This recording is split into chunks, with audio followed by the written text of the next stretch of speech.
Hello साथियों, नमस्कार। ये नर्मदा क्लासेस इंदौर के यूट्यूब चैनल में आपका हार्दिक स्वागत है।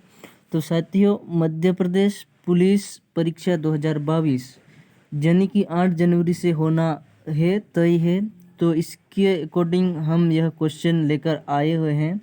तो आप इन क्वेश्चन को लगाना ना भूले। अंतिम प्रहार अब वर्दी पक्की, अंतिम दिनों में क्या पढ़े, यह इसी लिए सीरीज लाई गई है, तो यह देखना ना भूले।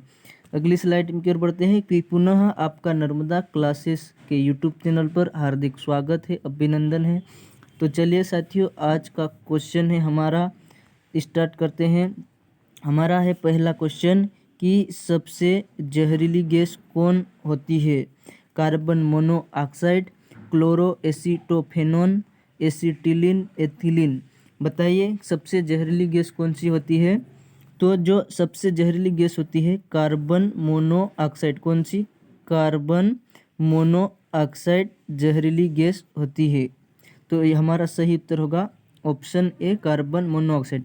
और क्लोरो एसीटोफेनोन की बात करें तो साथियों यह आंसू गैस है। कौन सी? आंसू गैस, आंसू गैस।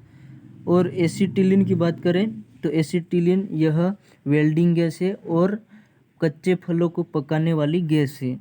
और एथिलीन की बात करें तो एथिलीन प्राकृतिक फलों को पकाने वाली गैस है। इस प्रकार से आप ध्यान रखिएगा। पर इस क्वेश्चन का जो हमारा सही उत्तर होगा वह सबसे जहरीली गैस कार्बन मोनोऑक्साइड।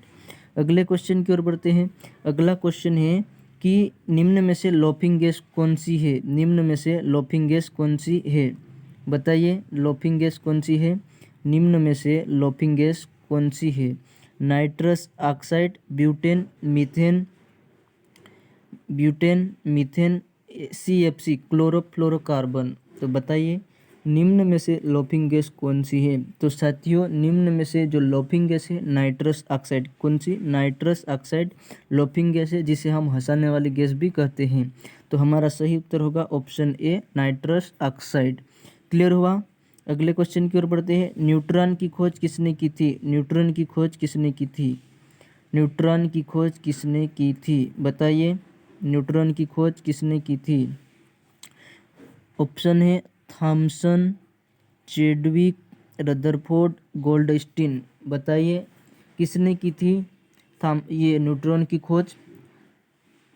बताइए। तो न्यूट्रॉन की खोज साथियों जेम्स चेडविक ने की थी। कौन से? किसने? जेम्स चेडविक ने की थी 1932 में। कब? 1932 में जेम्स चेडविक ने न्यूट्रॉन की खोज की। यह परमाणु में पाए जाते हैं। कहाँ पर?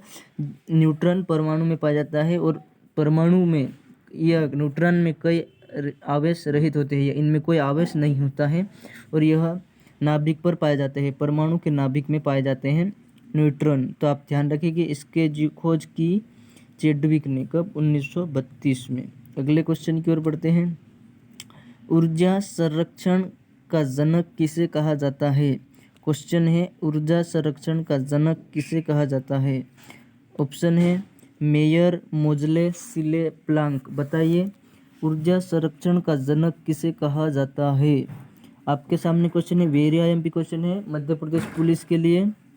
तो जो ऊर्जा संरक्षण यानी कि इस संरक्षण के नियमानुसार है, ऊर्जा न तो उत्पन्न की जा सकती है और न ही नष्ट की जा सकती। ऊर्जा केवल एक रूप से दूसरे रूप में बदली जा सकती है।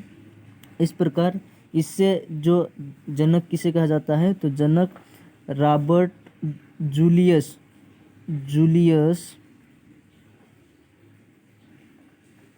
रॉबर्ट मेयर को कहा जाता है। इन्होंने 1841 में इस सिद्धांत को दिया था। तो हमारा जो सही उत्तर होगा ऑप्शन ए, मेयर। ऊर्जा संरक्षण का जनक मेयर को कहा जाता है। Julius Robert mayor. कौन? जूलियस रॉबर्ट मेयर ने 1841 में ऊर्जा संरक्षण का सिद्धांत दिया था। इसके अनुसार ऊर्जा न तो उत्पन्न की जा सकती है और न ही नष्ट की जा सकती। जैसे मोमबत्ती का उदाहरण के लिए मान लो, तो मोमबत्ती कौन सी ऊर्जा है? रासायनिक ऊर्जा। तो रासायनिक ऊर्जा ये मोमबत्ती किस प्रकार परिवर्तित करती है? तो रासायनिक ऊर्जा को प्रकाश ऊर्जा में। इस प्रकार आप ध्यान रखिए। अगले क्वेश्चन की ओर बढ़ते हैं। चेचक के टीके की खोज किसने की थी? चेचक के टीके की खोज किसने की थी? Edward Jenner, Rontgen, Robert Hooke, Bayliss. बताइए, इस क्वेश्चन का उत्तर दीजिए। चेचक के टीके की खोज किसने की थी? तो इसका सही उत्तर होगा एडवर्ड जेनर को चेचक के टीके की खोज एडवर्ड जेनर ने की थी। इन्हें इम्यूनोलॉजी के जनक कहा जाता है, यानी कि प्रतिरक्षा विज्ञान का जनक कहा जाता है, टीका का जनक। इन्होंने टीका सबसे पहले चेचक के टीके की खोज की थी। तो सही उत्तर होगा ऑप्शन ए। अगले क्वेश्चन की ओर बढ़ते हैं। द्विनाम पद्धति का प्रतिपादन किसने किया? द्विनाम पद्धति का प्रतिपादन किसने किया? Linnaeus, Ernest Haeckel, Matthias Lamarck. बताइए, द्विनाम पद्धति का प्रतिपादन किसने किया था? तो साथियों, इसका जो सही उत्तर होगा 1753 में। कब सन याद रखिएगा? 1753 में कैरोलस लिनियस ने के द्वारा द्विनाम पद्धति का प्रतिपादन किया। और इसके अनुसार प्रत्येक जीव अथवा वनस्पति का प्रत्येक जीव अथवा वनस्पति का वैज्ञानिक नाम दो शब्दों से मिलकर बना होता है। कितने? दो शब्दों से मिलकर बना होता है। कौन कौन से? पहला वंश, दूसरा जाति।